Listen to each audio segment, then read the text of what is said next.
The Daily Brad Devotions. Today's reflection with Pastor Jeff Eliscopides.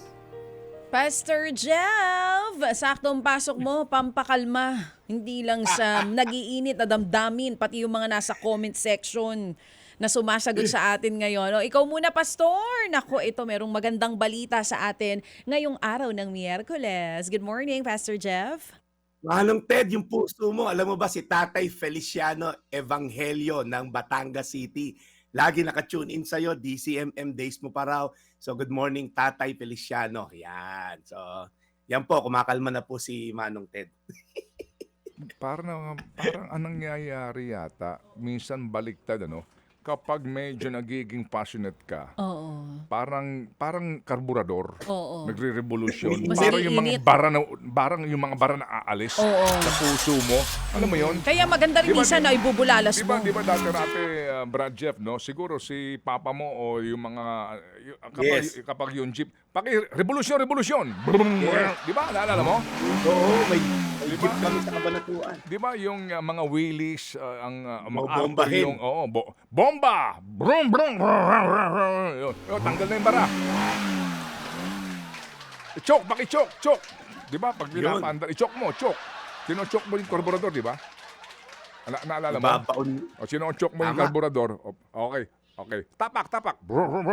Yun, bakit sino-chok? Kasi may bara. Yung Matanggal inaagusan yung bara. ng gasolina, papunta rin sa karburador. Ba? Kanina, engineer ka tsaka abogado. Ngayon, Mekaniko naman. mekaniko ka.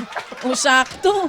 All-rounder talaga ito si Manong Ted, Pastor. Napunta tayo sa karburador, pero tama naman. Di ba minsan siguro, yun din siguro ang disenyo, awa ng Panginoon. Ng tao. Hindi. Yes. Sa iba. Oo. Na kapag nagkakaroon ka ng ganun, para yung puso mo, para yung mga bara nawawala. Oo. Kailangan maibulalas. Kasi pag barado, bubulagtakan na may lang dito. point. Totoo yun. Ay, okay. O ito, wala, hindi ko lang sure. May bara ba din dyan sa'yo, Pastor? Oo, sa ilong lang yung bara. Oo.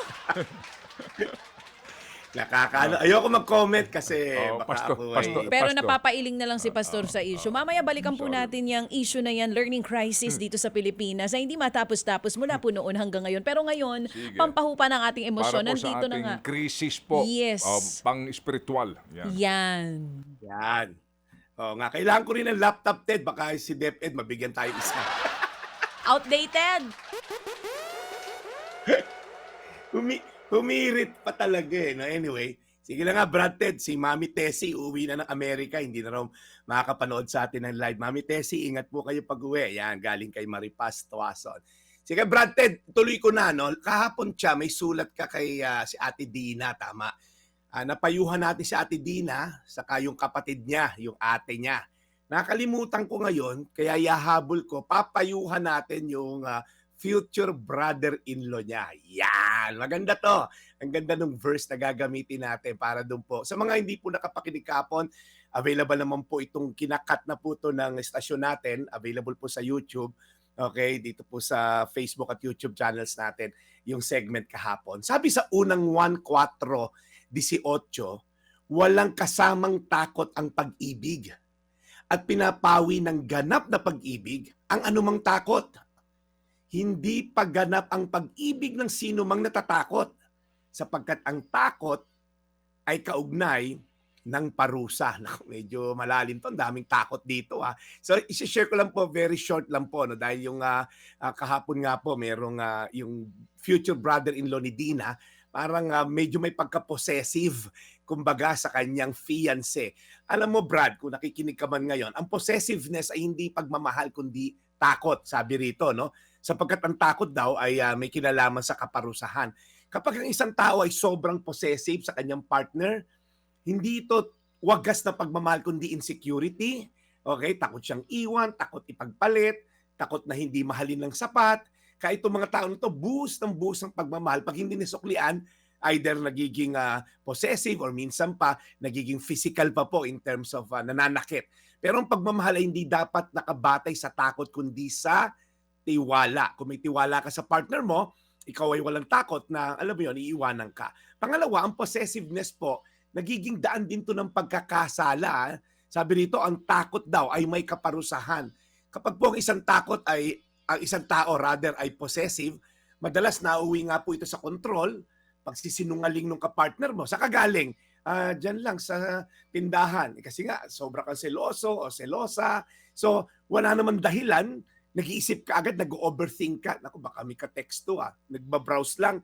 Alam mo yun, kaya nagsisinungaling yung partner mo, nagiging simulato ng away, gaslighting, at minsan pa nga pang-aabuso. So tandaan, ang relasyon mo ba ay nagdadala ng kapayapaan sa inyong dalawa or puro away at selos lang? So magandang mapulsuhan mo yan. At pangatlo, ang tunay daw na pag-ibig, Brad, ay may kalayaan at tiwala. Sabi dito, ang tunay na pag-ibig ay nagpapalayas ng takot. So kapag ang relasyon natin ay may tunay at wagas na pagmamahal, hindi mo kailangan matakot. Hindi mo kailangan kontrolin ang bawat galaw ng partner mo dahil may tiwala ka. Kasi ang pag-ibig na nanggagaling sa Diyos, ikaw ay punong-puno ng pagmamahal ng Diyos, ito'y nag-overflow sa partner mo. Kaya ang sabi sa Biblia, love as I have loved you. Pag daw po ay nag-uumapaw ng pagmamahal ng Diyos, ang kanyang kabutihan, ang kanyang faithfulness, ito ay maibabahagi natin sa mga taong minamahal natin. Hindi lang sa romantic relationship, sa ating mga anak, sa ating mga magulang, okay, mga kaibigan, pag tayo'y punong-puno ng pagmamahal ng Diyos. So kapatid, ang tunay na pag-ibig ay hindi possessive, kundi nagtitiwala. So kung ang relasyon mo ay puno ng takot, baka hindi ka na mahalin and all, insecure ka, ilagay natin sa Diyos ang sentro ng ating relasyon dahil siya ang source ng tunay at sakdal na pag-ibig. So ulitin ko po yung verse na binasa natin. Unang 1:4-18, walang kasamang takot ang pag-ibig at pinapawi ng ganap na pag-ibig ang anumang takot. Hindi pa ganap ang pag-ibig ng sino mang natatakot sapagkat ang takot ay may kaugnay na parusa. Tayo manalangin. Panginoon, salamat po kay Ate Dina na hanggang ngayon na payuhan pa namin. So nawa ay nakikinig ang kanyang future brother-in-law. Dinadalangin namin, Lord, ang mga tao ring nakikinig ngayon na maaaring uhaw sa pagmamahal ng ibang tao at pilit silang kumukuha ng pagmamahal sa ibang source. Lord, ikaw lamang ang ultimate source ng love because God is love. For God so loved the world na binigay mong iyong bugtong na anak upang mamatay para sa amin. Yun lang, Lord, ay sapat na basihan na kung talaga mahal mo ba kami o hindi. So Lord, salamat sa iyong wagas na pagmamahal. Maramdaman namin to at maipamahagi sa mga tao sa paligid namin. Sa pangalan ni Jesus. Amen. Amen. And Lord, we pray para po kay Brad Jeff. Lagi niyo po siyang aalagaan, lalo na po ang kanyang kalusugan. Lord, bless his mission always. At salamat muli sa amin pong segment na ito. Ito po ang aming pong inspirasyon at ang papahupa po sa aming mga damdamin. Higit sa lahat po, gabay po sa amin pong adhikain. In Jesus' name we pray. Amen. Amen, amen. Mabuhay ka, Brad. Bukas ay bisperas na ng Biyernes. Yes, Brad Ted, pupunta lang ako sa isang doktor. Ako ay magpapacheck up for schedule. Very good. Alam mo na, pagka nagkaedad ka na, kasi nga I'm already 36, colonoscopy at endoscopy. Okay, so pag 50 na. So ang tawag, ano ang tawag sa doktor na iyan? Kasi may tawag din dyan. Endocrinologist ba yan? Parang, Tama ba, Pastor? Endocrinologist bang mamayang susuri sa'yo? Sasama natin siya sa ating attendance sa mga doktor. Oo, at saka good luck. Makukompleto na tayo. Meron na tayo. Oo, kailangan yan. Tama si Pastor. Kasi kung kailangan mo ng... Basta alam ko lang siya, doktor siya. Yeah. Kasi kung kailangan natin ng doktor na cardiologist, nandiyan si Dr. Avenilo Aventura Jr. ng Philippine Heart Center. Oy, good morning po. Nandiyan din si Dr. Franz Abelia Dumo. Kung kailangan mo ng orthopedic surgeon, isang eksperto sa mga boto-boto, si Dr. Mario Ver. Kung kailangan mo ng urologist, si Dr. Emmanuel Lennon. Kung kailangan mo ng internist, si Dr. Miko Dumo. Kailangan mo naman ng radiologist, nandiyan si Dr. Jun Dumo. Nandito rin si Dr. Jerry Silva. Kung kailangan mo naman ng plastic surgeon, si Dr. Gerald C. Sino pa? Ano pang doktor ang kailangan? Si rheumatologist, si Dr. Geraldine Zamora. Hematologist, si Dr. Meron na tayo? IBS Casa. Oo, may nutritionist na ba tayo? Kailangan mo? Kailangan ko.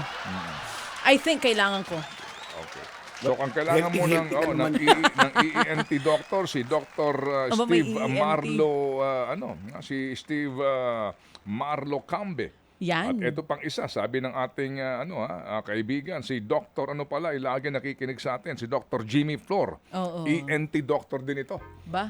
Yan. Good morning po sa kompleto lahat. ng ating mga sa lahat ng mga doktor na nakatutok po sa atin ngayon. At syempre yung mamaya po, nagagawing check-up ni Pastor Jeff kung sino man doktor ang titingin sa'yo. Good luck, Malalaman Pastor. natin. Importante yan na hindi na madalas nagagawa ng mga Dr. kapatid IBS natin. Casa, Ano? hematologist. Kasi mga ganyan-ganyang check-up, kasama ba yan sa PhilHealth? Pagka ganun, magpapa-blood test ka. Hindi Kasama ba yan sa... Hindi kasama. Lungkot. Sa PhilHealth, kailangan muna talagang Ma-hospital ka muna? Oo, Hindi ba kailangan dapat... talaga magdusa ka muna ng Teka todo. lang, di ba dapat prevention is better than cure? Hello, si Brad Jeff, ang dami ng mga niyan, gasto sa mga test. Oo, totoo yan. Mahal po ang magpa-check Ultimo up. nga MRI, hindi kasama. Outpatient ka? Oh, sa bagay, nung huling nagpa-check yung Hindi nanay ko, hindi kasama. MRI, pero simpleng blood test, Oh, yung hindi full kasama. blood test, hindi Hindi kasama. kasama. Oo, parang 12,000 pesos ang binayaran niya. Alam mo, For mura that yan 12,000. check-up. Mura yan 12,000 na yan. Kapag ikaw dumaan doon sa extensive na blood test, Mas mahal. ay nako, Idadaang ko si mama dyan. Oo, yun talagang lahat na ng Hindi kumbaga. pwede, hindi sagot ng PhilHealth yun? Hindi sagot ng PhilHealth. Senior na yun eh. Kahit yung senior discount, bibigyan ka ng ospital. Walang senior discount? May senior discount. Yun lang. Pero yung PhilHealth, hindi mo maaring ma-charge yan. Tanungin mo pa doon. Hindi. Dapat libre mga senior. Ha? Senior na eh. Anyway, ba't pa tayo napunta doon? Kaya, kasi si Pastor kasi nga. si Brad yun Jeff na na nga. senior Sorry, na. Pastor, may check-up sorry. eh. Sorry, Si o Dr. Pastor. Zano. Dr. Zano ang imimit ko mamaya. Yan. Yan. Dr. Zano sa National Kidney Institute. Yun. Endocrinologist ba? Endocrinologist. Yan. Thank you po. Thank you, Okay. Pastor. Ingat. Iba yung no? Iba yung cardiologist. Yung, Sa puso may yun. kaibigan ako, hindi cardiologist. Gumagawa raw siya ng radyo ng car. Ay, ha? Iba naman. Okay. cardiolo- Radiologist. Oo, car radiologist. Oo. Iba yun. Iba yun. Okay. Iba yung Pastor. Okay, Pastor. Para Sige. mo na, we will let it pass. Oh, sige. Malapit na weekend. Pagbigyan mo na, Brad. Pagbibigyan Pagbigyan daw. mo na para pumayapa ka. Opo. Thank sige. you so much, Pastor. Sige. Dito po sa ating sa BICAM, maraming doktor.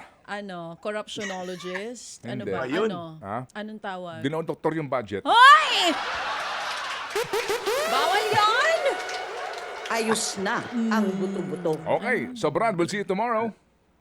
Maraming salamat, Brad Tel. At siya ito po yung Daily Brad, your daily dose of inspiration.